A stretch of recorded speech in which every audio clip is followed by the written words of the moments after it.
Estamos hablando que este individuo tenía más de 4.000 pastillas de éxtasis, dosificadas y listas para su venta. Estamos hablando de kilos de hongos alucinógenos. A identificar varias operaciones de movimientos de droga desde Europa hacia Chile vinculados con este mismo sujeto.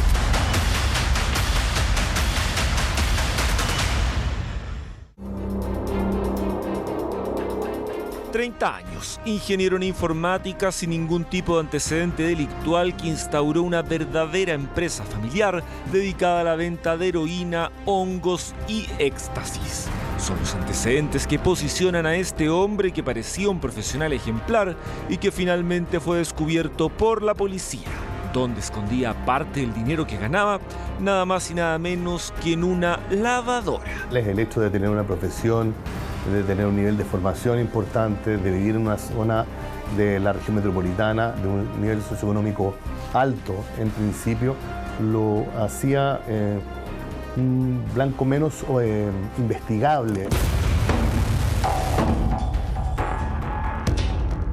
Jan Acuña Alfaro tenía un modo de actuar estudiado con encomiendas ilegales que se transportaban por varios continentes. Sí, distintos tipos de drogas en que él mismo se encargaba de su compra y posterior distribución. La actividad, según los antecedentes que se han podido recabar hasta el momento, de tráfico de drogas que realizaba el imputado, era desarrollada de manera individual, independiente de otro tipo de partícipes, a lo menos dentro del territorio nacional.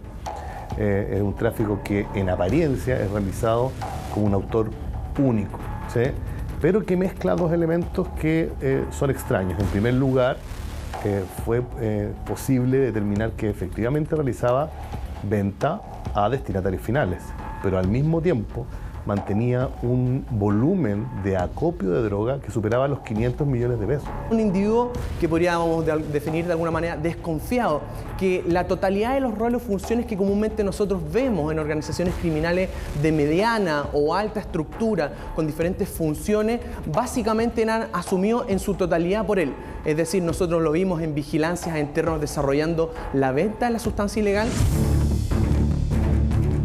Que su modo de operar se efectuaba de forma planificada, nada era al azar. Tenía que buscar sus vendedores, los lugares donde iba a adquirir la droga, sus potenciales compradores y el tipo de sustancias ilícitas que quería comercializar. Este era un traficante bastante solitario. Este era un individuo que no solamente desarrollaba la venta, dosificación, él era su propio financista, brazo operativo, sino que de igual manera se prestaba a desarrollar los viajes al extranjero con la finalidad de ir a diferentes partes, a diferentes países y desarrollar los nexos de quienes podían ser sus posibles proveedores para posteriormente vincular este individuo con diferentes cargas que eran traídas a su nombre hasta Chile. ¿Pero a qué países solicitaba la droga? El ingeniero viajaba desde Chile a Estados Unidos, luego tomaba un vuelo directo a Madrid, España, para posteriormente trasladarse dentro de esta misma zona geográfica hasta Ámsterdam, Holanda. Era precisamente aquí que adquiría distintos tipos de drogas, las cuales eran enviadas a Leipzig, Alemania. Así el ilícito negocio ya estaba ejecutado, regresando a Santiago. Y las sustancias ilícitas llegaban días después, primero a la comuna de Maipú y luego a Providencia. La salida hacia Europa era realizada con escalas vía Norteamérica. Eso le garantizaba también un elemento de impunidad, porque en definitiva el lugar donde esta droga era adquirida, que es Holanda, era un segundo o tercer destino dentro de las escalas realizadas por el imputado, lo que permitía, en definitiva, separar el lugar de origen de las drogas del lugar donde, en definitiva, se dirigía desde Santiago. Por lo tanto, en el proceso migratorio en Chile, los antecedentes que registra extranjería en Chile, el viaje es hacia Estados Unidos y no hacia Holanda, el lugar donde esta droga se adquiere. Por otra parte, a través de otras escalas en distintos países, incluido efectivamente Madrid, España, llegaba a su lugar de adquisición de droga en Ámsterdam, Holanda. Ahí se realizaban las adquisiciones y luego el viaje proseguía vía Leipzig, Alemania, para llegar a Santiago de Chile. Si bien en un comienzo sus movimientos no llamaron la atención, con el tiempo el trabajo investigativo permitió que se sembraran dudas en torno a la figura de Acuña Alfaro. Sus transacciones y traslado de la droga fueron seguidas minuciosamente. Incluso la policía alemana comenzó a sospechar del ingeniero. ¿Qué hacía el chileno en Leipzig? Fue la pregunta base en la investigación. La policía alemana toma contacto con Carabineros de Chile y se inicia este procedimiento, que también escapa un poco de la esfera normal de los procedimientos de entrega controlada que hemos desarrollado en el extranjero, en donde comúnmente son nuestros agentes los que viajan al extranjero para materializar una entrega controlada. En este caso en particular, fueron policías alemanes que viajaron hasta Chile para poder identificar el blanco que nosotros ya teníamos en seguimiento y ser parte constante del proceso en el cual nosotros logramos principalmente la detención e incautación de todas las sustancia ilegal. Así, el seguimiento incluso llegó hasta el aeropuerto Pudahuel, en que se detectaron minuto a minuto varios de sus arribos al país. Uno de ellos fue su llegada a la región metropolitana tras su periplo por los países ya mencionados.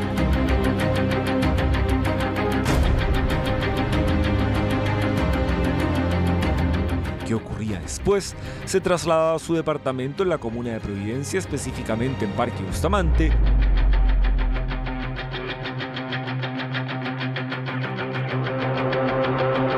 Aquí el negocio se diversificaba y vendía la droga.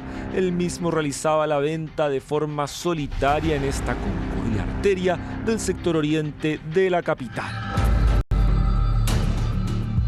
En general son drogas de síntesis. Hay ácido lisérgico, hay LSD, hay MDMA o éxtasis en importantísimas cantidades. Son todas drogas que se comercializan en altos valores. Como decía, a diferencia de otras drogas de abuso, estas drogas que son de abuso pero también son muy recreativas, en el sentido de los destinatarios de las mismas alcanzan valores muy altos. También habían hongos alucinógenos, 2CB, el que normalmente es droga sintética que se conoce como TUSI, que en general en la comercialización en nuestras poblaciones es una mezcla de otros elementos, ¿sí? De ketamina y cocaína, en definitiva, y en este caso no, es TUSI en su versión original. Pero ¿cómo se concretaba el traslado de la droga a Chile? ¿Cómo se hacía? ¿Cuál fue el método que utilizó durante meses para pasar inadvertido?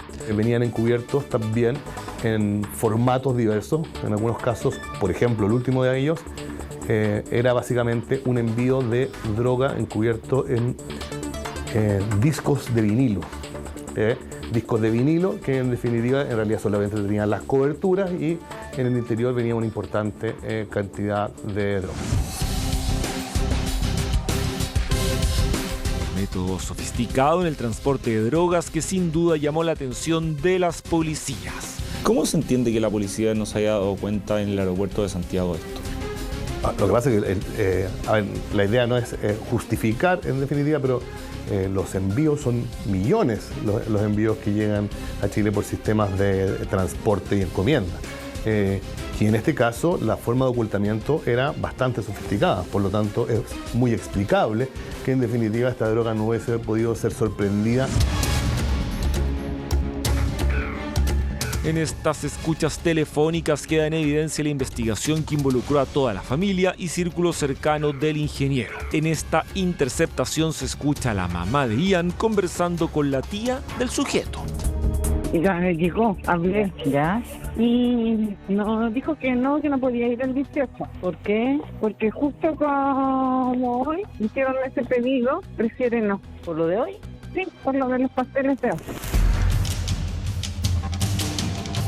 Pero hay más, porque en esta otra escucha, madre y tía continúan hablando del hombre, del negocio y con un lenguaje bastante particular. Sí, palabras utilizadas que claramente llaman la atención y que no corresponden a una conversación cotidiana.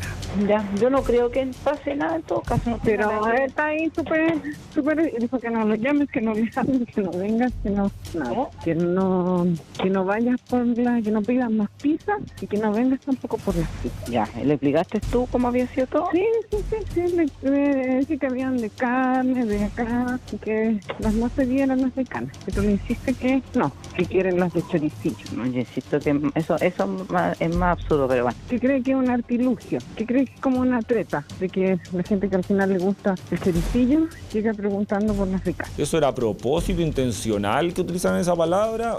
¿Sospechaban que podían estar siendo escuchadas o no tiene nada que ver? Sí, la utilización de un lenguaje críptico, que en general es la denominación que nosotros utilizamos para las investigaciones en que las personas que cometen el delito de tráfico de droga no se refieren a los objetos o a los elementos que se trafican con su verdadero nombre, sino que utilizan otros que les permiten identificarlos, tenía que ver en este caso con la aprehensión natural, atendía el tipo de comercio que realizaban, la aprehensión natural de que pueden estar siendo investigados por la policía sobre todo durante los últimos meses. Ambas, tía y madre, habrían sido las cómplices directas del ingeniero y de su minucioso ilícito negocio para traer la droga desde Europa. ¿Aló, cómo estáis? Preocupado. Me imagino, yo igual, porque llegaron acá a la casa preguntando por nosotros dos y estaba sola justo. Yo todavía no llegaba porque venían tacos. ¿Ya? Y tú caché que no puede estar por la edad sola, partiendo de ahí. Y volvieron después, ahora hablé con ellos. Está súper urgida, caché, por las dos cosas que te digo. Si te digo de que venga, de todo, va a ser difícil. Sí, acá va a ser más extraño. Sí, va a ser difícil. Igual. No, pero te digo, pero acá va a ser más extraño. Aquí se va a poner al revés, ¿cachai? Porque va a ser así como, ¿qué onda? Sí, tranquilo. Deja de conversar con esa abuelita. Pero dile eso, porque que mejor que tome otra, no es esa, pues no, y menos se pierde, otra precaución. Con la Fiscalía Oriente nosotros logramos identificar a Blanco en primera instancia. Una vez que lo logramos identificar, posicionar desde su último viaje, desarrollamos un seguimiento en terreno y queríamos finalmente fijarlo acá en la región metropolitana. Y es por eso que se desarrolla la intervención telefónica de ese individuo en particular. Con todos estos antecedentes, audios de escuchas telefónicas, seguimientos, fotografías y participación de familiares en el negocio, se procedió al allanamiento en la misma propiedad en que durante meses comercializó la droga.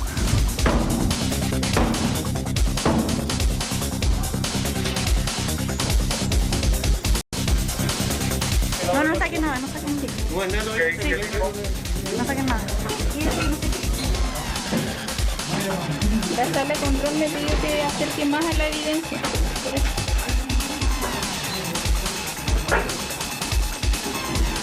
Aquí se encontraron 80 millones de pesos en efectivo, además de una diversidad de sustancias ilícitas, entre las que figuran dimetiltriptamina, la molécula de Dios, además de 14.860 estampillas de LSD, 2,6 kilos de hongos alucinógenos, papelillos y 4.398 pastillas de MDMA, todo avaluado en cerca de 500 millones de pesos. La droga encontrada al interior de los domicilios asociados al imputado en general son drogas de síntesis. Hay ácido lisérgico, hay LSD, hay MDMA o éxtasis en importantísimas cantidades. Son todas drogas que se comercializan en altos valores. Como decía, a diferencia de otras drogas de abuso, estas drogas que son de abuso pero también son muy recreativas en el sentido de los destinatarios de las mismas.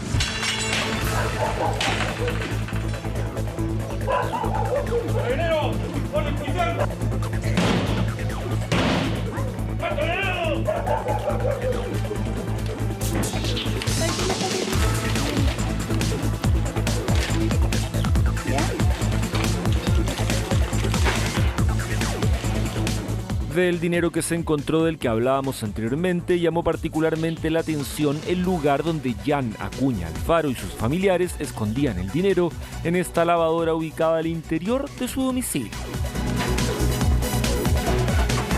El escondite del dinero también es particular en este caso, nos refiere o rememora a las historias de por qué en definitiva en origen el delito de lavado de activos, que es un delito de agotamiento especialmente penado, se denominó lavado de activos por una parte por el hecho en origen, ¿no es cierto?, de las primeras organizaciones criminales vinculadas con el lavado de activos de utilizar por una parte, empresas vinculadas al lavado ¿no es cierto?, al lavado, y también el hecho de lavar el dinero propiamente tal. Tras confirmar el oscuro negocio que realizaba, se logró su detención revisando su mochila y encontrando nada más y nada menos que drogas en los libros. Sí, libros, uno de ellos titulado El arte de mantener la calma y otros como En el camino, en los cuales precisamente su contenido habla de algunos tipos de drogas.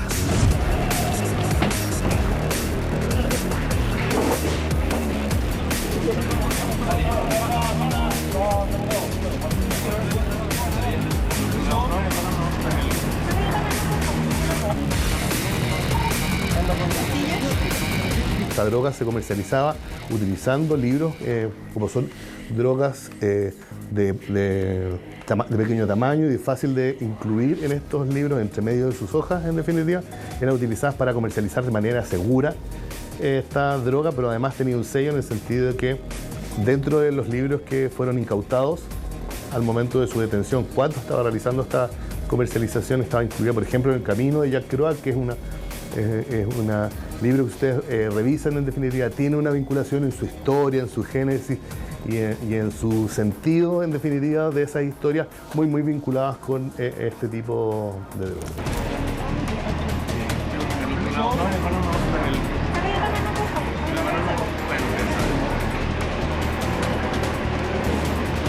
Así se ponía fin a la pyme familiar, de la cual durante meses estuvo a cargo, la misma que algunos de los vecinos de Acuña Alfaro nunca sospecharon, pese a que otros tenían claro que algo extraño pasaba en su propiedad debido a los movimientos que se veían en su domicilio. Podría ser incluso para cualquiera de nosotros un vecino común y corriente, pero que en su departamento tenía técnicamente un laboratorio de sustancias ilegales que tenía lista para dosificar y vender a cualquier persona que así lo quisiera. Nuestros agentes en terreno le informan al Grupo de Operaciones Policiales Especiales GOPE, que se encontraba en la cercanía, y ustedes, pueden ver en las imágenes, se materializa en la vía pública, en la comuna de Providencia, a metros de la Plaza Baqueano, a metros de un sector bastante recurrido como es el Parque Bustamante, que era su principal punto de venta, se logra materializar la detención del individuo.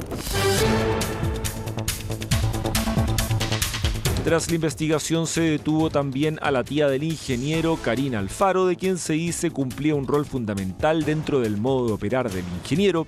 Mientras tanto, su madre fue imputada en la causa a la espera de ser citada por la justicia. Entendemos que su madre tenía conocimiento de la actividad ilícita del imputado.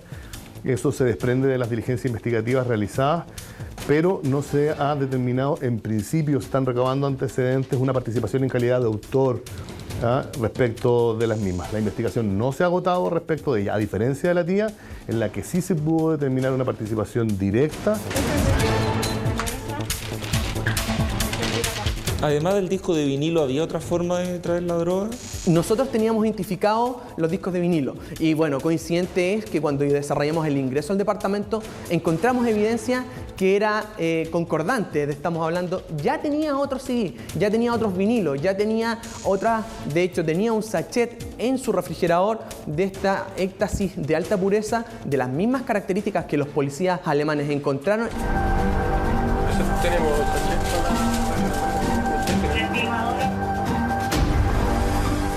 pormenores de la detención de este ingeniero en informática dedicado a la venta de sustancias ilícitas, que viajaba por el mundo, que operó estratégicamente en 2 continentes, que actuó solo como ideólogo de este ilícito y que ahora tendrá que rendir cuentas ante la justicia.